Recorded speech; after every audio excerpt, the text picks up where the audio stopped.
Monday started like any other. Stale coffee, a dozen unread emails, and a half-broken keyboard that double-spaced every time I hit the spacebar too hard. Then came the HR email. Just a single line, chirpy as hell.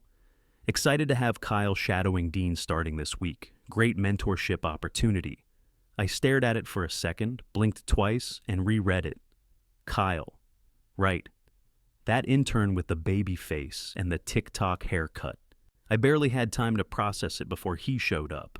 Khakis too tight, grin too wide, laptop bag slung like he thought he was Indiana Jones entering the wilds of corporate America. He slid into the extra chair in my cubicle without asking and said, "So I'm shadowing you? Cool." Didn't even wait for me to respond.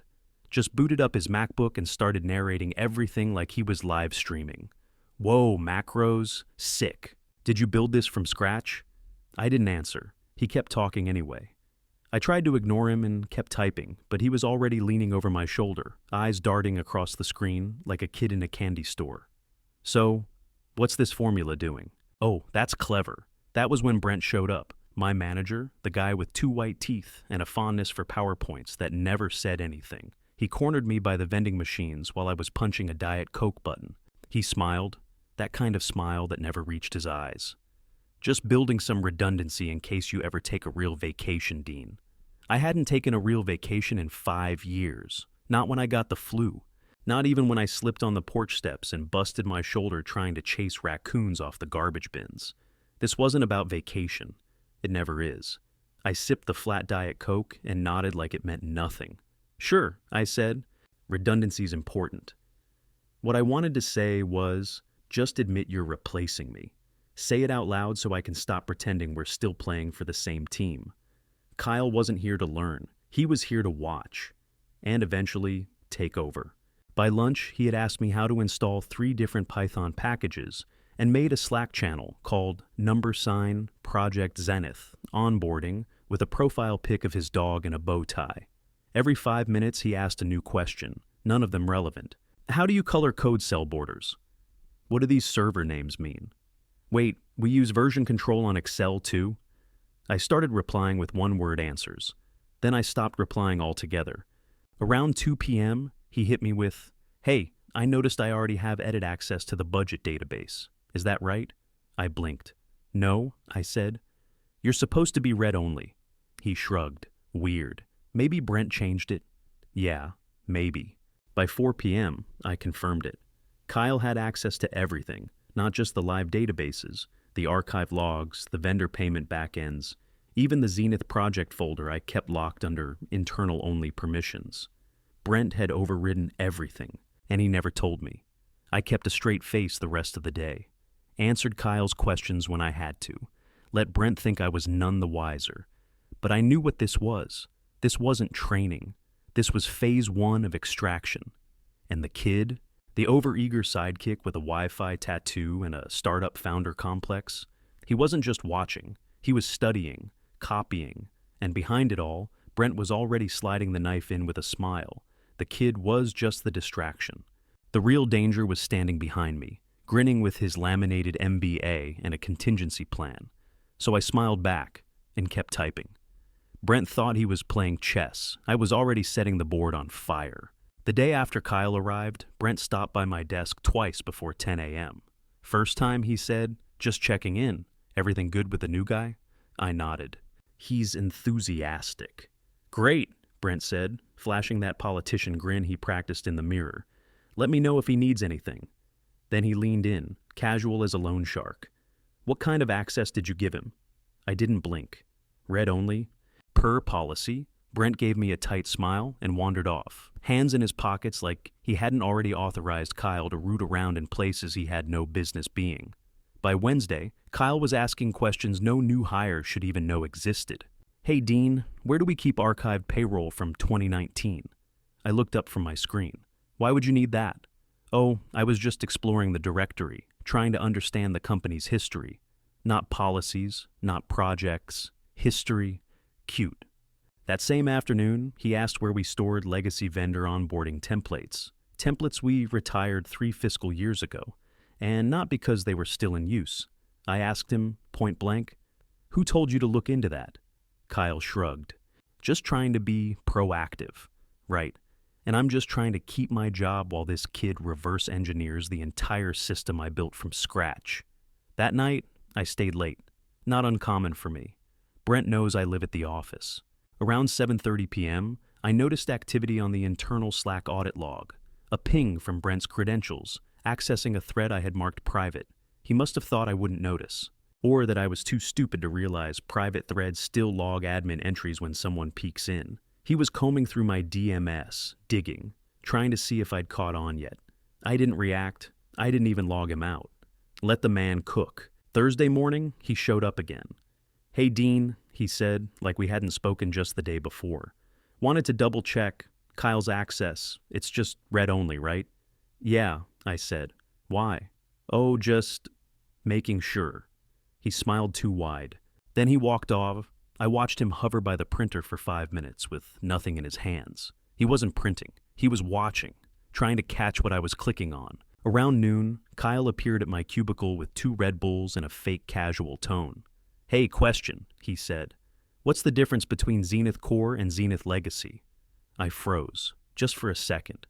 I hadn't shown him either one. Zenith Core was our current system. Zenith Legacy was a buried backend. 3 years retired, completely off the map, known to maybe 6 people in the entire company. I looked at him. "Where did you hear that?" Kyle smiled and winked. "Just poking around." That's when I knew Brent hadn't just given him access. He'd given him instructions. They weren't just easing me out. They were studying the machine I built so they could drive it without me. I went home early that night. Stopped for takeout on the way. Sat down at my desk at home and opened a blank spreadsheet. Named it Insurance Claim Draft Excel, just in case someone ever found it. But inside, I started a ledger, a quiet little list. Who accessed what, when, from where. I logged Brent's unauthorized thread views, Kyle's download timestamps, folder modification logs, access control changes from Brent's ID at 2:13 a.m., the night before Kyle arrived. Every line a drop of gasoline, every row a new wick. I didn't say anything, not yet, but I knew the smell. This wasn't onboarding, it was sabotage. And Brent thought he was playing chess. Thing is, I don't play chess. I light the board on fire and walk away while everyone else argues about whose turn it was. Brent had just signed his own pink slip, and he didn't even know it. Brent called it a culture lunch, said it was important to align optics before Nakamura-san's quarterly site visit. Translation: Brent wanted to show off to the CEO of our parent company, who was flying in from Tokyo for exactly 1 day and would spend maybe 45 minutes inside our building. He picked a sushi place in Midtown with backlit bamboo walls, minimalist furniture, and music that sounded like spa jazz for robots. We were supposed to meet at noon. I showed up at 11:50 with a pressed shirt and no appetite. 10 minutes later, in walked Nakamura. No translator, no entourage, just himself. Straight-backed, composed, and probably wondering what fresh embarrassment awaited him this time. Brent strolled in late, of course. Tan blazer, no tie, and the smug energy of a guy who thinks ordering sake counts as being international. "Mr. Nakamura," he boomed, clapping both hands together in an awkward, too loud attempt at a bow. "Konnichiwa." Nakamura blinked. Brent pressed on. "Watashi wa Brent Deizu, sushi wa daisuki deizu." I wanted to melt into the floor. To his credit, Nakamura just nodded politely and sat down. His English is excellent. Brent knew that. But apparently he thought flailing through beginner-level Japanese made him look worldly. We ordered. Brent fumbled his chopsticks like they were pliers. I poured tea and kept my mouth shut. 3 rounds in, sake for Brent, water for me, green tea for Nakamura. The conversation shifted. Brent leaned across the table, cheeks a little too pink, voice a little too loud. "So, here's the thing," he said, swirling his sake. "Dean's a bit of an old-school guy." I looked up slowly. Brent smiled at Nakamura, then back at me, like he was making a friendly joke. Been with the company a long time. Built a lot of the legacy systems, knows his stuff. But, at some point we've got to think about modernization. Nakamura didn't say anything. Brent kept going. "We'll probably transition him out next quarter. Smoothly, of course. Make room for new blood." I didn't flinch. I didn't even blink. I just took a sip of my tea. Because here's what Brent didn't know. I lived in Osaka for 4 years during grad school. I studied Japanese compliance systems. I built risk models using frameworks that Nakamura helped design back in 2003. I speak his language, not just linguistically, strategically. I leaned forward slightly and spoke calmly in fluent Japanese. 長年貢献した従業員を手細工と呼ぶのは季節の文化とシェアしていますか? Is calling a long-time contributor old school aligned with your company's values? Nakamura's eyes flicked to mine. Brent blinked. Wait, what did you just say? I ignored him. Nakamura gave the smallest nod I'd ever seen. Then, in Japanese, he replied, リベンでは忠誠心と罪、修正た知識は認め注視されます. In Japan, loyalty and accumulated knowledge are valued above all. Brent glanced between us, clueless. I smiled politely and switched back to English. Brent was just saying how he's excited about organizational changes. Oh, Nakamura said, shifting his gaze back to Brent. I'm always interested in hearing about change, especially when it involves core systems. Brent nodded eagerly. Absolutely. We're aiming for more automation, less dependency on manual experts. Nakamura raised an eyebrow. And how do you intend to replicate Dean's results without his expertise? Brent hesitated. I took another sip of tea. That moment, that was it. I decided I wasn't going to get even. I was going to end Brent, not loudly, not in a way that gave him a chance to recover, quietly, permanently, one thread at a time. After lunch, Nakamura and I walked out together. Brent stayed behind to settle the bill. In the elevator, Nakamura didn't say much, just nodded once, slow and thoughtful. When the doors opened, he said one thing. Thank you, Dean-san. That was all. I walked back into the office with my face calm and my heart on fire. Brent thought he'd humiliated me in front of the CEO. What he actually did was hand me the match, and then pour gasoline on his own career. All I had to do now was light it. Brent thought I was stuck in survival mode. I was prepping for war. That weekend, I didn't go out. Didn't sleep much either. I just brewed a pot of burnt coffee, pulled the blackout curtains, and opened up my old ThinkPad, the one not tied to any company network. On the desktop, a clean, empty spreadsheet labeled Brent's Balancing Act. Inside, hell. I knew where to look, not because I was paranoid, but because I built the systems Brent thought he could sneak around. And I remembered something from an old finance training years ago. If something smells clean, it's probably been scrubbed. So I stopped looking at the reports and started digging into the gaps between them. The first thing I found was a bonus payout, listed under emergency staffing allocation, but backdated 2 days after the fiscal year closed. I recognized the override code. It was supposed to be used for disaster recovery only, like if a data center exploded or a vendor got ransomware locked, not for cutting yourself a quiet 5-figure check during budgeting season. And then I found the vendors, 2 of them, Delta Pivotal Solutions and North Sky Associates. Sounded real enough, except the addresses linked to shared co-working spaces that had shut down in 2022. The emails were dead.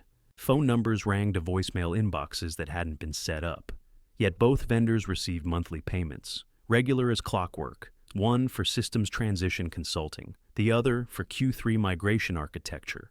Both tied to a transition initiative project code I knew for a fact had been marked closed last November. I started cross-referencing approvals. Every payment had Brent's credentials on the authorization chain. But here's the kicker. He always routed them through batch uploads, buried between legitimate vendor payouts. You wouldn't catch it unless you knew the names. I knew. At 1:22 a.m., I hit my first real jackpot, a compliance approval form for a budgetary reallocation, scanned as a PDF, submitted via internal portal. It had my name on it, my digital signature, but I hadn't signed it, not even close. I zoomed in on the signature block and laughed. Brent had pulled it from an old quarterly report from 2 years ago. He copied it, pasted it, and slapped it on a form to approve a one-time $18,400 integration bonus to himself, disguised as a milestone incentive. I stared at it for a long minute. That was the moment I stopped being mad and started getting focused. Sunday afternoon, Kyle pinged me on Slack. Kyle T. Hey man, quick cue. Where do I find historical approval workflows from 2020? Just trying to understand how budget realignment used to work. I stared at the message. No greeting, no context, just a casual dig for buried systems he had no reason to know about. I replied, "Shouldn't need that for onboarding." He responded with a thumbs-up emoji. Monday, I walked into the office with a travel mug full of decaf and a face that said nothing. Brent waved from his glass office. He didn't bother to ask about my weekend. Kyle was already logged in when I arrived, said, "Morning," like we were buddies now. I smiled and nodded, and kept adding to my spreadsheet, timestamps, IP logs, metadata on every suspicious vendor file. I didn't tell anyone, not HR, not legal, not even my friends outside the company, because when you've got a loaded weapon, you don't fire it just to prove it works. You wait until it matters. And when it did, I wanted it to be nuclear. I wasn't alone anymore. Tokyo was watching now. I didn't sleep much that Sunday night. Around 3 a.m., I sat on the floor of my apartment with my laptop on the coffee table, cable news muted in the background, and the spreadsheet open, the one with Brent's dirty fingerprints all over it. That was when I typed a short message. Exactly 14 words. "Hi Mayu, it's Dean. I have a quick request. No urgency. Hope all's well. Mayu Tanaka, former executive assistant to Nakamura-san, now compliance analyst on the Tokyo side. Smart, quiet, clinical. She didn't gossip. She didn't play office politics. She watched. And when she moved with purpose. I hadn't spoken to her in over a year, but I figured if anyone would understand what I was holding, or at least listen before shutting me down, it was her. She responded in 2 hours. "I'm listening." We set up a call that night, her morning. I logged into Zoom in sweatpants and an old hoodie. She appeared in a glass-walled Tokyo office, skyline gleaming behind her like a postcard. Her hair was pinned back, not a smile in sight. "Good to see you again, Dean-san," she said. Likewise. I didn't try to sell her a narrative, no speeches, no moral appeals. I just started with math. I shared my screen. One file. A single tab of redacted payout entries. No vendor names, no context, just line items, amounts, project codes, timestamps, and the user ID attached to every entry. She leaned in, scanned the data once, then again. Her voice didn't change. "Is it recurring?" "Yes." "Do you believe the approval chain is falsified?" "I know it is. One of them has my old digital signature." Silence. Then, "Send me the original files." I did, and the backups, and the metadata from Slack logs, email headers, access control overrides. Nothing annotated, no commentary, just the raw material. She asked for nothing else. Didn't ask me how I got it. Didn't ask why I didn't go through official channels. She just watched the data come in, one attachment after another, without blinking. At the end of the call, I said, "I have more." Mayu responded with a slow nod. "I'll need it," she said. And that was it. No thank you. No good job. Just, "I'll need it." And that's when I knew. She wasn't just filing a report. She was building something. Over the next few days, I kept feeding her everything. I'd wait until Kyle left for the day, then export logs, audit trails, vendor payment chains. Each night, a new package. Each morning, a new request from Mayu. She never repeated herself. Never missed a beat. The kind of precision that makes you think twice about ever lying to her. One morning, she asked for the source folder tied to Delta Pivotal. Next, the admin override entries from the week Kyle joined. Then, "Do you have a copy of the Zenith legacy structure from 2021? She knew. She knew everything was connected. And she wasn't just checking boxes. She was tracing blood. Kyle still popped by my desk every morning with his forced enthusiasm. "Hey man, did you see the CFO's Slack this morning? Realignment talk again." I nodded, like I hadn't been forwarding his boss's forged compliance forms to Tokyo overnight. Brent still smiled every time he passed my desk. Still wore those polished loafers like he was invincible. Still held that lean artificial confidence like he'd rehearsed it in front of a mirror, because he probably had. None of them knew. Not yet. But the wind had already shifted. And across the ocean, under glass and steel, someone was watching with a scalpel in her hand. Brent had just committed fraud, and he did it using my name. Monday morning, 9:01 a.m., I got the invite. Subject line, Zenith Transfer. Kickoff owner, Kyle T. I stared at it for a full minute, like maybe I'd misread it, like maybe it wasn't what it looked like. But there it was. Kyle was listed as the project lead on Zenith. My project. 3 years of cleanup, re-architecture, optimization, bug hunting, all done in my unpaid weekends and late-night caffeine sweats. And now it was being transferred. No discussion, no heads up, no explanation. Just a shiny new invite with Kyle's name on top and mine scrubbed clean like I was a temp who'd misfiled a spreadsheet. I clicked into the project folder. My access was still there, technically, but my name had been removed from the version history. Document authorship, K. Tanaka. Metadata owner, updated by Brent.s 2 days ago. Right after I sent my last batch of files to Mayu. Interesting timing. 2 hours later, an email hit everyone's inboxes. Subject: Efficiency wins. Zenith rollout. Timeline: Sender Brent Stanton. I already hated it. The attached PDF was glossy, over-designed. Some consultant probably got paid $5,000 to pick the color palette. It was full of jargon: next-gen optimization, streamlined data continuity, knowledge pivot opportunities. Page 4 was where the knife slid in, a flowchart of Zenith milestones, all signed off by Kyle. Underneath, in small print, was the line that made my jaw tighten. Compliance review, confirmed via legacy systems approval code, DS4157. AI froze. I knew that code. I wrote that code. 3 years ago, during an audit crisis, I used it once to push through a last-minute deadline. It had been stored internally, never shared, never reused. It was like a digital fingerprint. Except now, Brent had forged it, copied the code, copied my old signature, and attached it to Kyle's version of the Zenith rebuild, the stripped-down, barely understood facsimile they had patched together over my architecture. Brent had committed fraud, and he did it using my name. At 1:17 p.m., I forwarded the PDF to Mayu. No commentary, just the file. Her response came 7 minutes later. Confirmed, that was it. No emoji, no follow-up. But in that one word, I heard it all. She'd verified the signature, checked the code, matched it against the metadata I'd already sent her. And now the Tokyo office had confirmation of Brent's biggest mistake yet: forging compliance documentation tied to financial systems and pinning it on a senior staff member.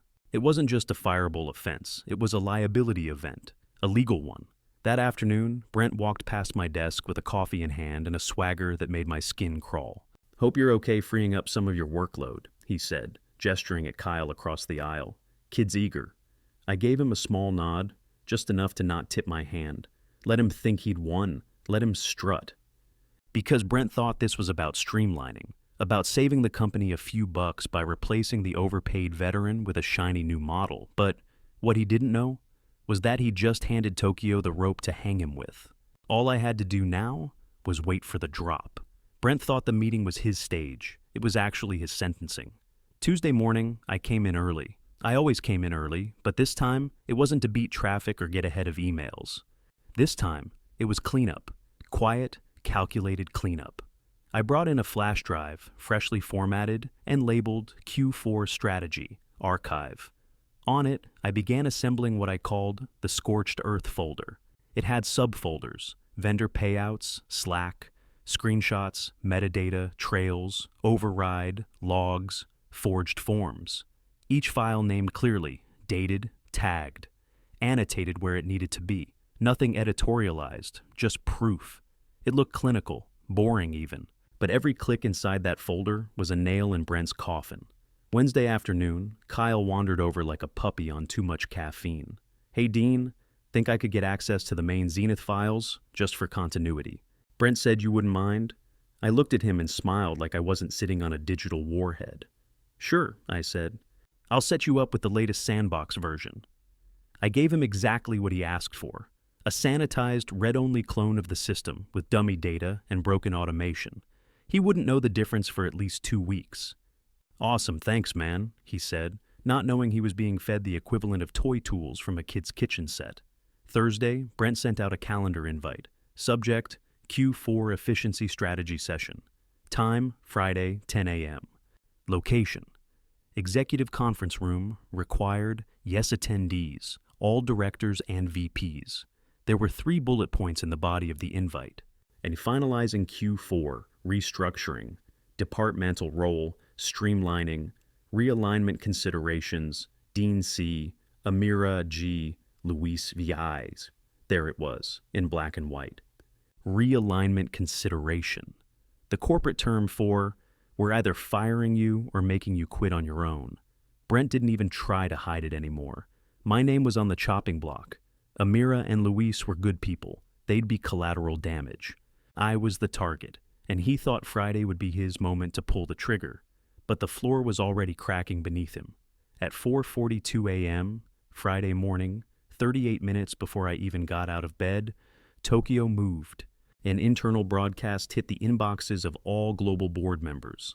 Sender, M. Tanaka subject, urgent, financial oversight documentation, review required before U.S. ops call. There were 3 attachments, Brent SI override, timestamps.xlsky, DS Zartbot approval, code, forgery.pdf q2 shukuf, payout, trail.zip. I was CCD, no flare, no warning, just evidence. Mayu had sent the package, and she hadn't sent it to legal. She'd sent it past them, directly to the people who sign checks, fire presidents, and reorganize entire divisions before lunch. When I arrived at the office, Brent was already pacing outside the conference room in a navy blazer like it was his first day as CEO. He flashed a grin when he saw me. "Morning, Dean," he said. "Thanks for being on time." I sipped my coffee and nodded. "Wouldn't miss it." Kyle sat in the corner, bouncing his leg nervously. He had a printed copy of the Zenith rollout timeline on his lap, like he was about to win Employee of the Month. They had no idea. No clue the room they were about to walk into had already changed. Brent thought the meeting was his stage, but Tokyo? They'd already written the script, and Brent wasn't the lead. He was the closing act. Brent tried to speak. The room had already stopped listening. Brent kicked off the meeting like it was his TED Talk debut. Tan blazer, polished loafers. The kind of confidence that only comes from believing your own lies. "Thanks for making time this morning," he said, smiling at the directors and VPs seated around the U-shaped table. "I want to talk about fresh leadership and how we can align for a cleaner Q4 rollout." The screen behind him flickered to life with a branded slide deck. Title, Efficiency, Evolution, Excellence. Complete with generic stock photos and buzzwords no one believed in.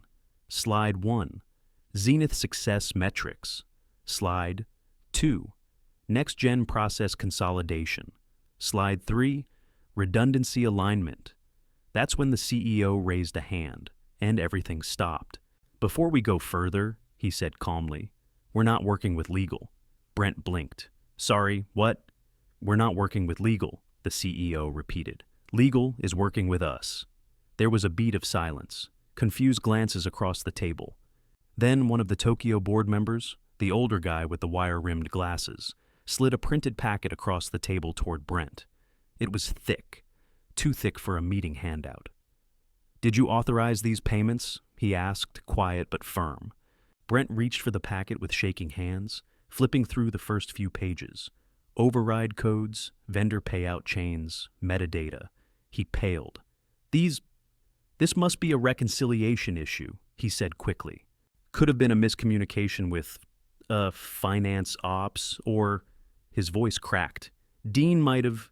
And then he froze, because the conference room door opened, and in walked Mayu Tanaka. She didn't say a word at first, just strode in, black binder in hand, and placed it in front of the CEO like a legal document being submitted into evidence. Then she turned to face the room. "This manager," she said, clear and measured, "has defrauded your company. See documentation." No one asked how she got the data. No one questioned her credentials. Everyone just looked at Brent. And no one, not one person, looked surprised. Brent tried to laugh it off, tried to salvage something. "This is insane," he said, breath catching. I never approved any of that. Dean must have twisted something. He's been looking for a way to..." He stopped when the CEO turned his head, slowly toward me. Everyone else did too. I didn't say anything yet. I didn't have to. Brent's mouth opened again, but nothing came out. He looked around for an ally, found none. Mayu remained still. The Tokyo board member sat back, arms crossed. Even Kyle looked down at the table, like maybe if he stared hard enough, he'd disappear. The CEO flipped the binder open and asked, "Did you forge this compliance signature?" Brent tried one last breath of deflection. Look, if anything happened, it was procedural. No one was harmed. Dean's been with us a long time. Maybe he's sensitive about the transition. Stop. That came from Mayu, sharp, unmistakable. No one had ever heard her raise her voice, even that slightly. You gamble no one was watching, she said calmly. You were wrong. Brent opened his mouth again, reaching for one last lifeline, but I was already standing. The boardroom didn't end in applause, it ended in silence. I stood up slowly. No rush, no anger, just a quiet, steady rise like I had been waiting for the music to stop. All eyes turned. Brento was halfway through his last desperate sentence when I cut in, calm, low, and in Japanese. Un wo hekusouto shita kedo, wangurete tandaro. Nの方がお前の仕事より日本語がでうまいってこと. You joked about replacing me. You forgot I speak your language better than you speak your job. Someone in the corner let out a breath like they'd been holding it for a full minute. One of the board members muttered, Jesus, under his breath. Brent blinked at me. He didn't understand what I said. Not really. Maybe a few words, but the tone was unmistakable, final, measured, lethal. He opened his mouth again, flailing. This is insane. Look, he's twisting things. You really think Enough, the CEO said. That single word shut the room down like a fuse tripped. No raised voice, no pounding fists, just finality. Then came movement. Not loud, not dramatic. Two guys from ops walked in like they were on their way to grab coffee. No security uniforms. No clipboard. Just quiet presence. They didn't touch Brent. They didn't even get that close. But they stood behind him like they'd been waiting all week. Brent looked around the table for backup.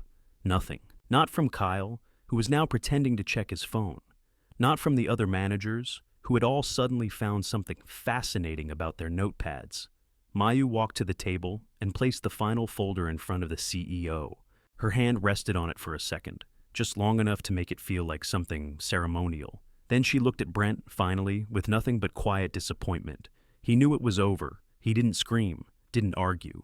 He just packed his laptop with shaking fingers and walked out of the room like he didn't exist anymore. When the door closed behind him, the CEO flipped open the folder Mayu had delivered. Inside was a single memo, printed cleanly on Tokyo letterhead. He scanned the page, nodded once, and then turned to me.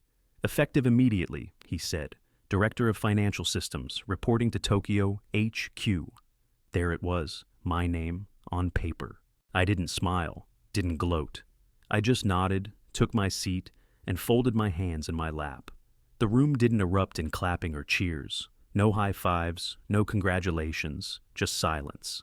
The kind that only happens when everyone in the room finally sees what's always been there and understands.